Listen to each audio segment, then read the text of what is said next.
આપણે જ્યારે પણ ઘરમાં લાઇટની સ્વિચ ચાલુ કરીએ છીએ ત્યારે શું ક્યારેય વિચાર્યું છે કે આ બધું શક્ય કોણ બનાવે છે? એ છે ઇલેક્ટ્રિકલ ટ્રાન્સફોર્મર. આપણા પાવર ગ્રીડનો એક એવો ગુમનામ હીરો જેને આપણે ભાગ્યે જ યાદ કરીએ છીએ. તો ચાલો આજે આ અદૃશ્ય હીરોની જાળવણી પાછળની આખી દુનિયાને સમજીએ. આ જે દેખાય છે ને એ કોઈ સાધારણ કાગળ નથી. આ તો એક બ્લૂપ્રિન્ટ છે. એક આખા શહેરને અંધારામાં જતો રોકવાનો નકશો છે એમ કહી શકાય. આમાં લખેલી એક એક વાત નક્કી કરે છે કે આપણા ઘરોમાં વીજળીનો પ્રવાહ અટક્યા વગર ચાલતો રહે. પણ સવાલ એ છે કે આટલું સાદું દેખાતું શેડ્યુલ આખું શહેર કેવી રીતે ચલાવી શકે? આની પાછળનું રહસ્ય શું છે? ચાલો આજે આપણે આ જ રહસ્યને ઉકેલીએ અને સમજીએ કે કેવી રીતે આ જાળવણી ટ્રાન્સફોર્મરને સેફ અને એકદમ કાર્યક્ષમ રાખે છે. સારું, તો આપણી આ આખી વાતને આપણે 4 ભાગમાં જોઈશું. સૌથી પહેલાં સતત ચાલતી દેખરેખ, પછી નિયમિત ટ્યુનઅપ, ત્યારબાદ વાર્ષિક તપાસ અને છેલ્લે દર 5 વર્ષે થતો એક મોટો ઓવરહોલ. તો ચાલો શરૂઆત કરીએ સૌથી પહેલાં અને સૌથી વધુ થતી તપાસથી. એવી તપાસ જે 24 કલાક ચાલતી રહે છે. આને તમે ટ્રાન્સફોર્મરના વાઇટલ સાયન્સ ચેક કરવા જેવું જ સમજી શકો, જાણે કે કોઈ ડોક્ટર સતત નજર રાખતો હોય. જુઓ, અહીં મુખ્ય વાત એ છે કે કોઈ નાની સમસ્યા મોટું સ્વરૂપ લે એ પહેલાં જ તેને પકડી પાડવી. એટલે જ દર કલાકે કરંટ અને તાપમાન જેવી બાબતો પર નજર રખાય છે. અને રોજ સિલિકા જેલનો રંગ અને કોઈ તેલ કે પાણીનું લીકેજ તો નથી ને, એ બધું ચેક થાય છે. આમાં જે ડિહાઇડ્રેટિંગ બ્રીધર છે ને, એને ટ્રાન્સફોર્મરના ફેફસા સમજો. હવે આમાં રહેલી સિલિકા જેલનું કામ શું? તો એ હવામાંથી ભેજ શોષી લે છે. અને ખબર છે સૌથી મજાની વાત શું છે? આ સિલિકા જેલનો રંગ બદલાય છે. જો એ વાદળીમાંથી ગુલાબી થઈ જાય તો સમજી લેવાનું કે ભેજ અંદર પ્રવેશી ગયો છે. કેટલું સિમ્પલ પણ કેટલું અસરકારક ઇન્ડિકેટર છે નહીં? કારણ કે ભેજ એ ટ્રાન્સફોર્મર માટે એક શાંત દુશ્મન જેવો છે. એ ધીમે ધીમે અંદરના ભાગોને ખતમ કરી શકે છે અને એક મોટી દુર્ઘટનાને નોતરી શકે છે. એટલે જ આ રોજિંદી જાળવણીનો સૌથી મોટો હેતુ આ દુશ્મનને દૂર રાખવાનો જ છે.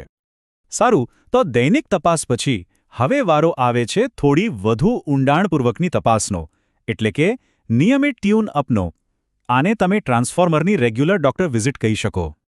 અહીંયા હવે વાત ખાલી જોવાની નથી, પણ હાથથી કામ કરવાની છે. દર મહિને કનેક્શન્સ ચેક થાય, એને ટાઈટ કરાય. અને દર 3 મહિને તો એનાથી પણ આગળ ટ્રાન્સફોર્મરના તેલની તપાસ, બુશિંગ્સમાં કોઈ તિરાડ તો નથી ને એ જોવાનું, પંખા અને પંપને લુબ્રિકેટ કરવાનું. એટલે કે હવે આપણે મશીનના સ્વાસ્થ્યમાં વધુ ઊંડા ઉતરી રહ્યા છીએ. અને આ તેલની તપાસ એ ખરેખર બહુ જ મહત્વની છે. આ બિલકુલ આપણા બ્લડ ટેસ્ટ જેવું છે. જેવી રીતે બ્લડ રિપોર્ટ આપણા શરીરની અંદરની હાલત બતાવે છે, બસ એ જ રીતે આ તેલનો રિપોર્ટ ટ્રાન્સફોર્મરના આંતરિક સ્વાસ્થ્યનું આખું ચિત્ર સ્પષ્ટ કરી દે છે. તેલમાં ભેજ છે, કાદવ છે, એની ડાયલેક્ટ્રિક સ્ટ્રેન્થ કેવી છે, આ બધું જ તેની અંદર શું ચાલી રહ્યું છે એ બતાવી દે છે. ચાલો હવે આપણે હજુ એક સ્ટેપ આગળ વધીએ, વાર્ષિક તપાસ તરફ. આ એવી તપાસ છે જે રોજ કે દર મહિને નથી થતી, પણ જ્યારે થાય છે ત્યારે એ એકદમ ઊંડાણપૂર્વકની હોય છે. આ વાર્ષિક તપાસમાં ફોકસ હોય છે ટ્રાન્સફોર્મરના મુખ્ય માળખા પર અને સૌથી અગત્યનું એની સેફ્ટી સિસ્ટમ્સ પર. જેમ કે રિલે એલાર્મ સર્કિટ બરાબર કામ કરે છે કે નહીં, અંદર કોરમાં ક્યાંય કાટ તો નથી લાગ્યો, અને બુકોલ્સ રિલે જેવા સેફ્ટી ડિવાઇસની કામગીરી કેવી છે. આ બધી સિસ્ટમ્સ એટલા માટે જ છે કે કોઈ મોટી દુર્ઘટના થાય જ નહીં. આપણે બુકોલ્સ રિલેની વાત કરી, પણ આ છે શું?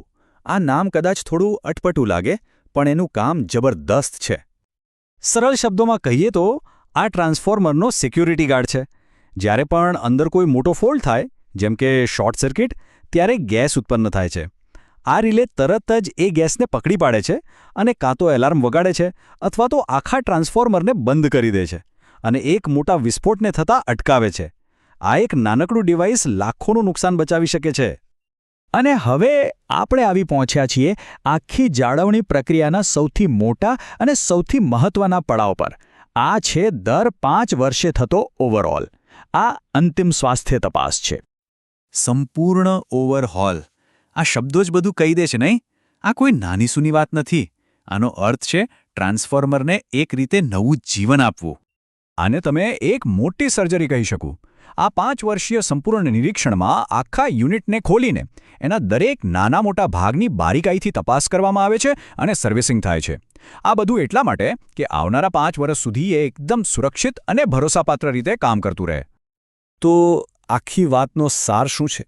એ જ કે આપણા ઘરોમાં જે અવિરત વીજળી આવે છે એ કોઈ જાદુ નથી. એની પાછળ એક આખી વિશ્વસનીયતાની સીડી છે. કલાકની દેખરેખથી શરૂ કરીને માસિક ટ્યુનિંગ, વાર્ષિક નિદાન અને અંતે 5 વર્ષીય ઓવરઓલ, આ દરેક પગલું એ સુનિશ્ચિત કરે છે કે ગ્રીડ ક્યારેય નિષ્ફળ ન જાય. જરા વિચારો, આટલી બધી મહેનત અને કાળજી તો ખાલી ગ્રીડના એક ભાગ પાછળ થાય છે. તો પછી એવી બીજી કેટલી અદૃશ્ય વ્યવસ્થાઓ હશે જેની સતત જાળવણીને કારણે આપણી દુનિયા આટલી સરળતાથી ચાલી રહી છે. પાણીની પાઇપલાઇનથી લઈને ઇન્ટરનેટના કેબલ સુધી આ એવા ગુમનામ હીરો છે જેના વિશે આપણે ક્યારેય વિચારતા નથી.